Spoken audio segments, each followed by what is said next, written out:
Hello नमस्कार, स्वागत आहे तुमचं परत एकदा माझ्या चॅनलमध्ये। तर आता दुपारचे 12 वाजले आहेत आणि ब्लॉगला सुरुवात झाली आहे आपल्या। तर चला ब्लॉग पुढे कंटिन्यू करा। तर आज केस सुटते मी आणि ओलेच आहे थोडेसे, अजून थोडंसं उन्हामध्ये उभी राहते म्हणजे केस सुटते। तर आज आहे शुक्रवार, शुक्रवारचा ब्लॉग आहे हा। तर सकाळचे जे कामं आहेत ते माझे झालेले आहेत सर्व, म्हणजे टिफिन वगैरे बनवून पाणी वगैरे भरून झालेलं आहे आणि नाश्ता वगैरे पण करून झाला आहे।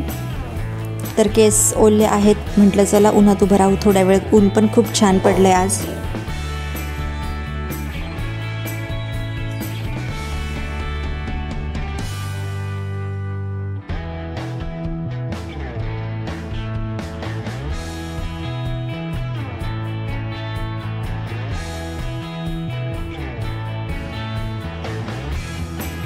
हँडवॉश करून ये जा।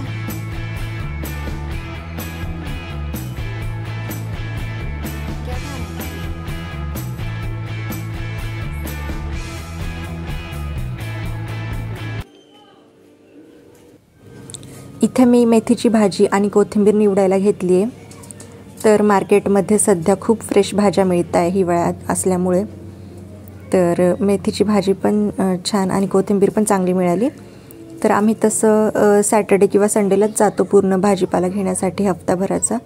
पण काल भाज्या संपलेल्या होत्या, तर मी मिस्टरांना म्हटलं की काहीतरी भाजी घेऊन येताना, तर रात्री ते घेऊन आले मेथीची भाजी, कोथिंबीर, भेंडी वगैरे। तर आता मी निवडून घेते।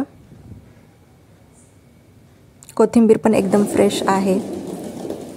तर मी कोथिंबीरची वडी बनवणार आहे, तर ती पण रेसिपी तुमच्यासोबत मी नक्कीच शेअर करेल।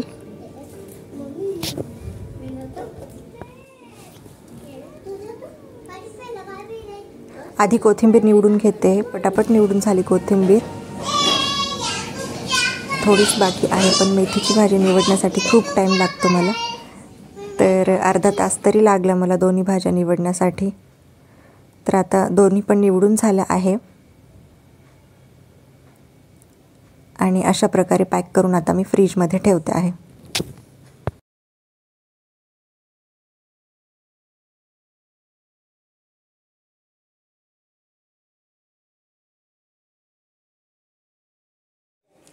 तर चला, भाजी निवडून वगैरे झालेली आहे माझी आणि आता आम्ही जेवण करतो। तर जेवणामध्ये मी मसाले भात बनवलेला आहे आणि चिकी तर दुपारच्या जेवणामध्ये मोस्टली दूध चपातीच खात असतो। तर आता आम्ही जेवण करायला बसतो आहे। तर मसाले भात तयार झाला आहे आणि आता जेवण वाढून घेते आहे मी। माझ्यासाठी मसाले भात केलेला आहे आणि चिकीसाठी दूध चपाती द्यायचं होतं, पण तो पण बोलला की मला पण भातच दे, आणि फिक्काच बनवलेला होता मी, तर मग त्याला पण भातच खायला दिला। तो बोलला दूध चपाती मी नंतर खाईल, आधी मला भातच दे खाण्यासाठी, तर तो पण खातो आहे।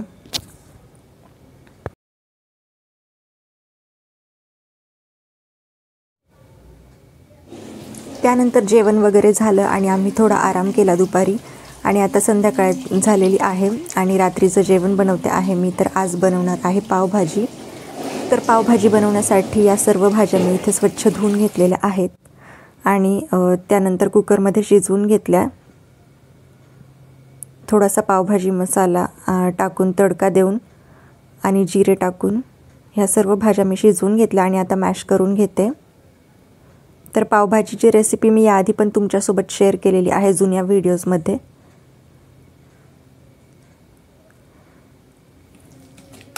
तर सर्व भाज्या मी मॅश करून घेतल्या आहे। इकडे 2-3 कांदे बारीक कट करून घेतले आहे, कोथिंबीर पण बारीक कट केली आहे। आता इकडे गॅसवर कढई ठेवली आहे आणि त्यामध्ये बटर टाकलं आहे आणि थोडंसं तेल पण टाकलं आहे। त्यामध्ये कांदा टाकून आपण कांदा थोडासा आपल्याला गुलाबी होईपर्यंत परतून घ्यायचा आहे।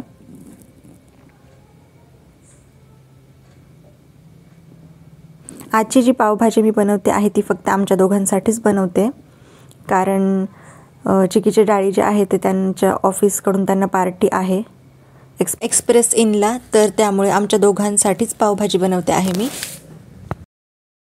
आता यामध्ये अद्रक लसूणची पेस्ट टाकून परतून घ्यायचं आहे चांगलं. आणि त्यानंतर मी 3-4 टोमॅटो घेतले होते, त्याची प्युरी केली आहे. तर हे परतून झाल्यानंतर आपण टोमॅटो प्युरी टाकणार आहे. तर हे पण आपल्याला चांगलं मिक्स करून घ्यायचं आहे तेल सुटेपर्यंत. त्यानंतर आपल्या टेस्टप्रमाणे मीठ. आणि इथे मी सुहाना पावभाजी मसाला घेतला आहे, तर 2 पॅकेट वापरणार आहे मी. 2 पॅकेट टाकल्याने पावभाजीला टेस्ट खूप छान येते. तर 2 पॅकेट पावभाजी मसाले आपण टाकले. आणि त्यानंतर थोडीशी आपण कश्मीरी लाल मिरची पावडर पण टाकली आहे, अर्धा चमचा. त्याच्याने कलर छान येतो आणि टेस्ट पण छान येते. आता आपण हे सगळं मिक्स करून घेऊ.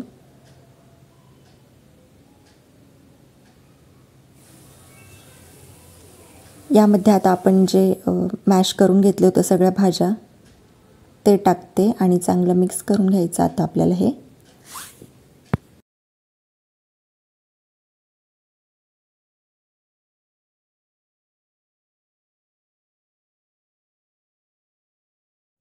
आणि यामध्ये आता पाणी टाकते आहे मी. आपल्याला जशी कन्सिस्टन्सी पाहिजे त्याप्रमाणे आपण पाणी टाकायचं आहे.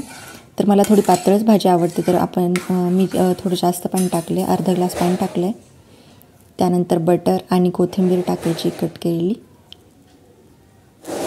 आता आपण याच्यावर झाकण ठेवू 5 मिनिटासाठी. आणि इथे आपली झाकण खोलल्यानंतर 5 मिनिटांनी पावभाजी आपली रेडी आहे. भाजी रेडी झालेली आहे. अजून 5 मिनिट मी गॅसवर ठेवते आहे. आणि आता त्यानंतर आपण पाव गरम करून घेऊया.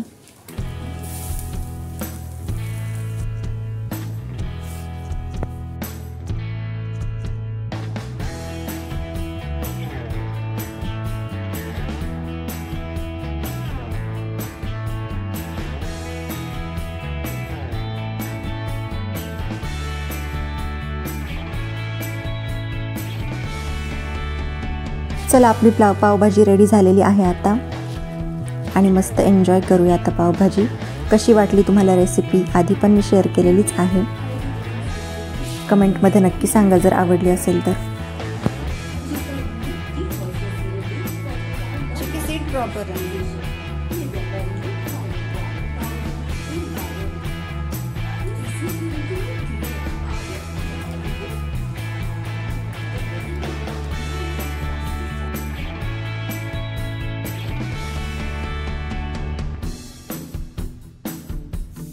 चला तर मग फ्रेंड्स, आजच्या ब्लॉगची एंड इथेच करते. जर तुम्हाला ब्लॉग आवडला असेल तर ब्लॉगला लाईक करा आणि कमेंट्स करा. जर चॅनलवर नवीन असाल आणि ब्लॉग्स आवडत असतील तर नक्कीच सबस्क्राईब करा. चला, लवकरच भेटू आपण नेक्स्ट ब्लॉगमध्ये. Bye bye.